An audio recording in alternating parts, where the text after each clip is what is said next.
Hi and welcome to our tutorial. Today we're going to be talking about Papua New Guinea and the loss of tradition and environmental degradation that's gone on there.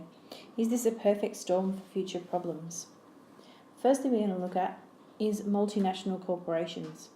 Now, multinational corporations have been taking minerals and gas out of the Papua New Guinean environment. Remember that before these companies got there, Papua New Guinean people were living in that environment, hunting and farming yam and living off the land there. Now with the mining and the towns that have gone in and the infrastructure that's gone in to support the mining, that's not really possible. Papua New Guinean people can't always live their traditional lifestyles and they've lost their customary way of life. The land's now taken up with mines and rubbish dumps and also infrastructure. So by that we're talking about roads, power plants, cities for miners to live in, all of that sort of stuff that supports the mining industry. Papua New Guinea has an 80% unemployment rate. That's huge. 80% of the people in Papua New Guinea cannot find work. This is causing problems with law and order and corruption. So it's been a rapid rate of change, as we know, but there's also socioeconomic factors at work here, and there's also this clash between the old and the new. So you have Papua New Guinean people who are used to a one-tok system. They're used to being loyal to their big men and their one-toks. They're also used to a system of payback. And this doesn't sit neatly with the Western court system.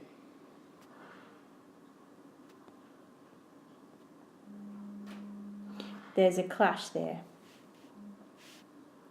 So we can see that there's a whole lot of factors that have contributed to the current problems that we're seeing in Papua New Guinea. And I'd like to just show you a video that's put out by the Papua New Guinean government. It's all about investing in Papua New Guinea. So we'll just watch this.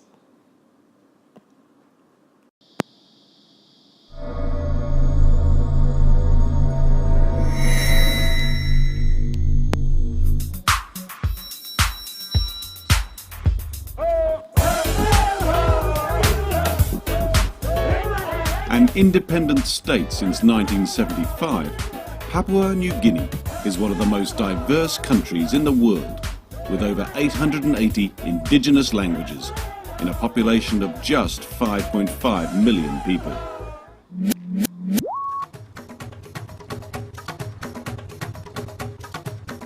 Papua New Guinea, or PNG, has a tropical climate and a geography of enormous variety.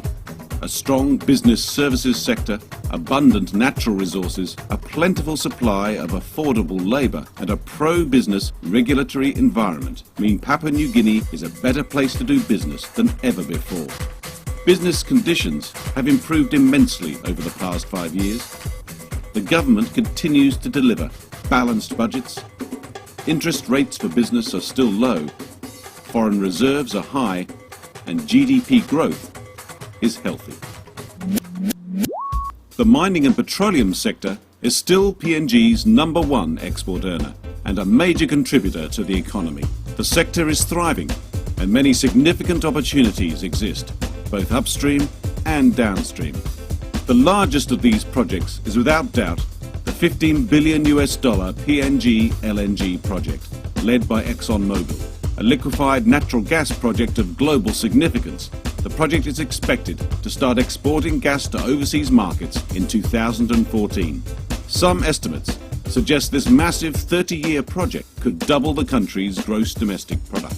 While the PNG LNG project will bring gas down from the Hides gas field in the Southern Highlands, there are several other promising LNG prospects elsewhere in PNG, most notably in Gulf Province and undersea in the Gulf of Papua. Look, the future of mining and petroleum in this country is very promising, and I'm confident that it will remain strong for the next 5 to 10 years. Nautilus is creating a new industry in Papua New Guinea in deep sea mining. It is the first of its kind in the world, and it is a new frontier for Papua New Guinea. It's exciting times here in Papua New Guinea, and if I was asked what I would see 5 years from today, it would be an LNG plant built next to our refinery here at Napa Napa, and an LNG tanker tied up to the wharf loading. The PNG government is a major development partner in resources.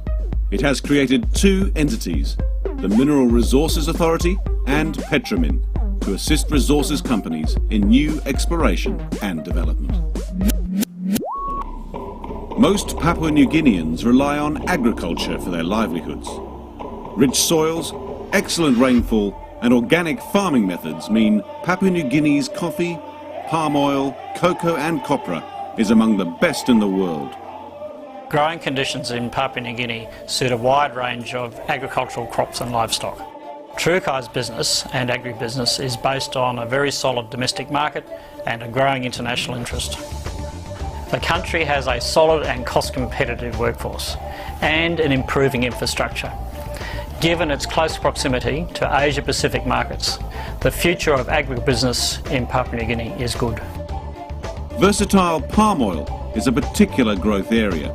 In New Britain Palm Oil Limited is a model for what can be achieved in PNG's agribusiness sector. PNG sits in one of the world's richest fishing grounds, especially for tuna. It also has an abundance of reef fish, shellfish and crustaceans. PNG is now catching and processing more of its own fish for export and domestic consumption. Thanks to a blend of foreign investment and local entrepreneurs, onshore processing is adding greater value, creating jobs and sustaining a healthy local fishing fleet. A major new onshore initiative is the proposed Pacific Marine Industrial Zone in Madang province. With Madang already the site of one major tuna processing operation, the zone will provide the facilities necessary to turn PNG into the region's major processor of tuna. Forestry is PNG's third largest export earner, with PNG timber reaching markets all over the world. Up to 15% of PNG's land area, almost 7 million hectares, has been identified as suitable for forestry activity. Traditionally, PNG has relied on sawn timber and wood chips, but increasingly it is adding value by producing plywood, veneer and treated woods, even furniture and prefabricated cabins and other items for export. PNG is a major supplier of value-added sustainable forest products. Downstream processing is now a mandatory part of new forestry ventures. Plantation sector is set for rapid expansion, and our operators are embracing environmental certification. PNG has traditionally attracted the more adventurous tourist, scuba divers, surfers, and those that come here to walk the famous Kokoda track. But there's much, much more to Papua New Guinea than this. Papua New Guinea has enormous natural assets and could potentially become the leading South Pacific tourism destination. Visitor arrivals are increasing at a rate of between 12% and 15% a year, and the country's hotel and resort operators are investing to meet the increased demand. Infrastructure is one of the key building blocks of the PNG economy. Businesses setting up in PNG should note that investment in public utilities is at an all-time high. PNG's providers of port facilities, electricity, telecommunications, roads and water are all investing to meet the demands of a growing economy. PNG's strong economic outlook is attracting a surge of investment from both existing and new investors. The South Pacific Brewery is a member of the Asia Pacific Brewing Group. We've been in Papua New Guinea since 1952 and operate breweries in Port Moresby and Lae. Based on our renewed confidence in the Papua New Guinea economy, SP Brewery has recently announced a $30 million investment program to upgrade the capacity in both our breweries. Investors to Papua New Guinea should be comforted by the fact that the law applicable here is based on British law and the judicial system will protect their interests. For new foreign investors, the first step is simple. Whether you're looking at starting a new business in Papua New Guinea or looking for a partner, your first port of call is the Investment Promotion Authority. We can host and arrange investment and trade missions, walk you through the steps you'll need to take, and make introductions to the people you'll need to know to do business here. With all this, it is easier to do business in Papua New Guinea than ever before, so we look forward to welcoming you to PNG.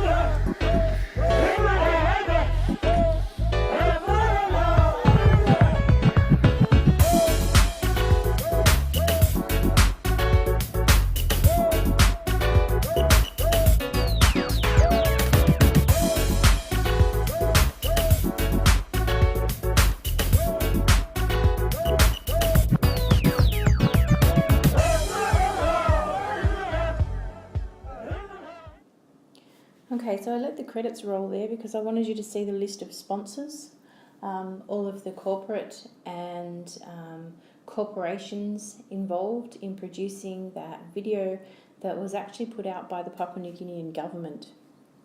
So some things to note from that video: they talk about a pro-business regulatory environment.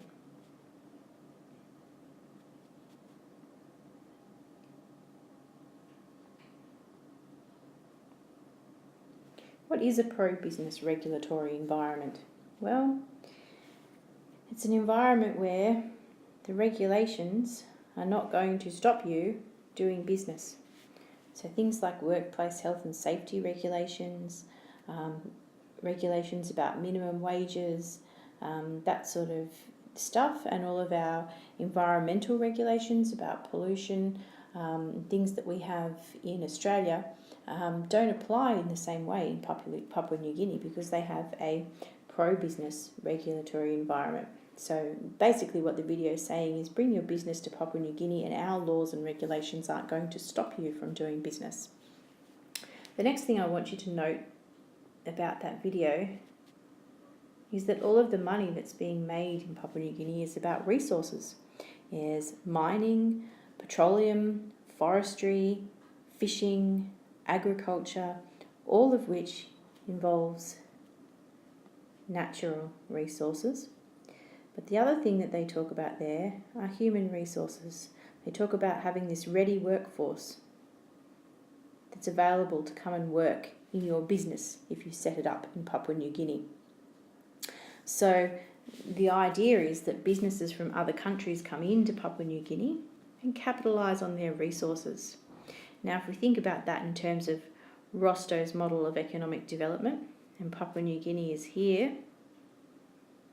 having companies from this end come in and inject money into Papua New Guinea is technically supposed to move Papua New Guinea along the scale.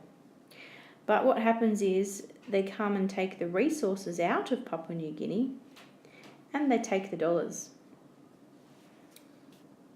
Now this is a macro level focus of the changes in Papua New Guinea. Let's have a look at a micro level. What does that look like on a micro level? Here women and children work in heavy metal effluent laden waters in search of gold at Pongra, Papua New Guinea. So you can see that these people are forced to stand in this dirty, effluent-laden water to try and find some gold in order to live. That is the human side of those resources being taken out of the land. And we can see that their working conditions there are horrible. And actually they're probably not employed by anyone. They're probably part of the 80% unemployment. So when we're thinking about future projections for Papua New Guinea, where Papua New Guinea will go in the future, we need to think about this on a macro level, so that's this, and we also need to think about that on a meso and micro level. In terms of the macro level, did you hear what the man was saying when he was asked where he saw Papua New Guinea in 5 years' time? It was all about resources and development. So that's what we need to think about. Where is Papua New Guinea going to be in 5 and 10 years' time? And if we do take Papua New Guinea down the road of developing all of the natural resources, what does that mean for the people? And in terms of the people, what flow-on effects will that have for things like law and order and political corruption? Those are the questions that arise out of this material. And it's a good place to lead us into predictions about the near future, the next 5 to 10 years in Papua New Guinea.